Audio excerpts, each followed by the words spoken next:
وہ نظام تعلیم جس میں سے ہم گزر رہے ہیں، یہ نظام تعلیم بہت عجیب ہے، بڑا ظالمانہ نظام ہے۔ جب تک یہ نظام تعلیم نہیں آیا تھا تو لوہار کا بیٹا لوہار تھا، ترخان کا بیٹا ترخان تھا، دکاندار کا بیٹا دکاندار تھا۔ لیکن اس نظام تعلیم میں اب وہ لوہار جو تھا وہ میکینیکل انجینئر بن گیا نا، اس کا بیٹا میکینیکل انجینئر نہیں ہے۔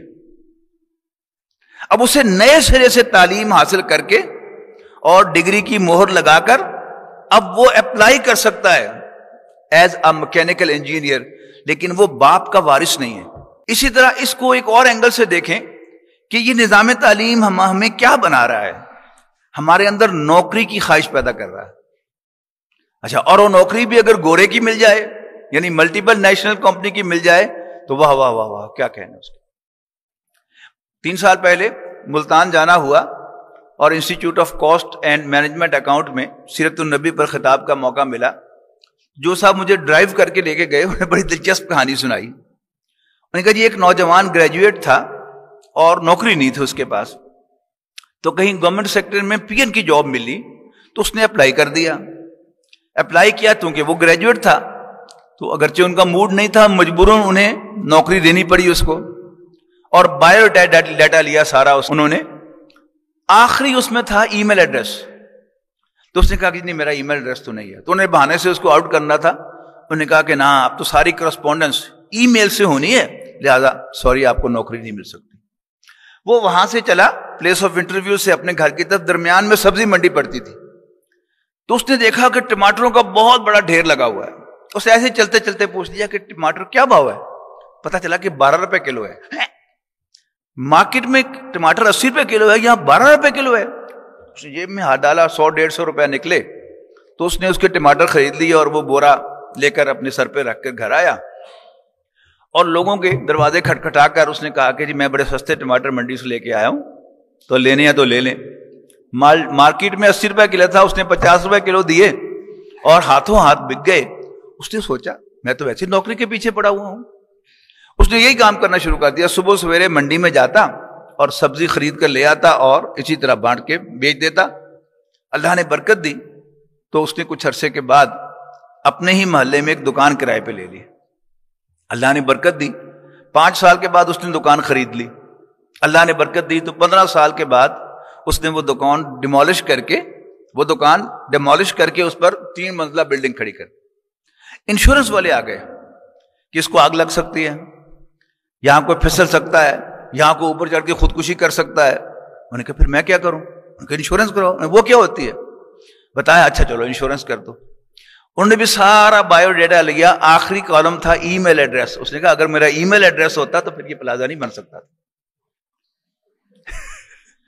تو اپنا کام اس نظام تعلیم نے جو ہمیں دیا ہے اس کو اس اینگل سے غور کریں، یہ ہمیں نوکر بناتا ہے، جبکہ اصل برکت جو اللہ تعالیٰ نے رکھی ہے وہ اپنے کام میں رکھی ہے۔ فرق کیا ہے؟ اگر آپ دکاندار ہیں تو آپ کا گاہک آپ کو تو کہہ کر بلائے گا، اور اگر آپ 15,000 روپے کے کہیں کلرک ہیں یا 30,000 روپے کے ملازم ہیں تو لوگ آپ کو سر کہہ کے بلائیں گے، صاحب کہہ کے بلائیں گے۔ صرف اتنا سا سٹگما اتار کے آپ کریں تو اللہ تعالیٰ آپ کی مال میں بڑی برکت دے گا۔ And on top of that you would be independent.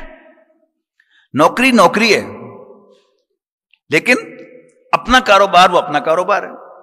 ابھی ریسنٹلی سوشل میڈیا پر آیا کہ ایک بڑی کمپنی کے باہر سموسوں کی ایک دکان تھی، تو ایک دن اس کمپنی کے مینیجر صاحب جو آئے تو انہوں نے اس سموسے والوں سے کہا کہ یار تم نہیں سمجھتے کہ تم نے اپنی زندگی کے 15 سال ضائع کر دی ہیں؟ پوچھیں گے جی کیسے؟ ان کے دیکھیے جی آپ نے بھی 15 سال پہلے یہاں ملازمت اختیار کی اور میں نے بھی یہاں پر سموسے لگانے شروع کیے۔ آپ کی اس وقت جب کی بات وہ ہو رہی ہے، آپ کی 50,000 روپے تنخواہ ہے، میں 60,000 روپے مہینے کے کماتا ہوں، اور آپ کے بعد آپ کا بیٹا آپ کی سیٹ پر نہیں بیٹھے گا آ کے، لیکن میرا بیٹا میری سیٹ سنبھالے گا۔ آپ کی ساری محنت اپنی آپ کی کمپنی کے مالک کے کام آئے گی، آپ کے کسی کام کی نہیں ہے۔ تو لیکن یہ سب یہ سوچنے کی چیزیں ہیں، یعنی علم کی اتنی زیادہ تعریف اور اتنا زیادہ اس کو بڑھا چڑھا کے پیش کیا جاتا ہے، اس سب کا مقصد کیا ہے؟ ہمیں نوکر رکھنا، آپ کو نوکری دینا، اپنا غلام بنانا. تو سب سے پہلی سمجھنے کی بات تو یہ ہے کہ علم حاصل کرنا علم کے لیے اچھی بات ہے، لیکن علم حاصل کرنا نوکری کے لیے اس میں کوئی کام کی بات نہیں ہے. تو علم حاصل کیجئے، لیکن سوچئے کہ آپ اپنا کوئی کام کر سکتے ہیں تو کریں. سٹگما اتار کے پھینک دیں تو کہلائے جانے والا، اور اپنا کام سوچیں. اگر آپ میکینیکل انجینئرنگ پڑھ رہے ہیں تو اپنے والدین سے کہیں کہ جہاں آپ نے اتنا کیا تھوڑا سا مجھے سرمایہ دے دیں، میں اپنا کام شروع کر سکوں. اگر آپ کوئی اور علم حاصل کر رہے ہیں تو کامرس پڑھ رہے ہیں اگر آپ، تو پھر آپ ان سے سرمایہ لے کر اپنا بزنس شروع کریں، اس میں بڑی برکت ہے، اور پھر نوکری کی لعنت نہیں ہے.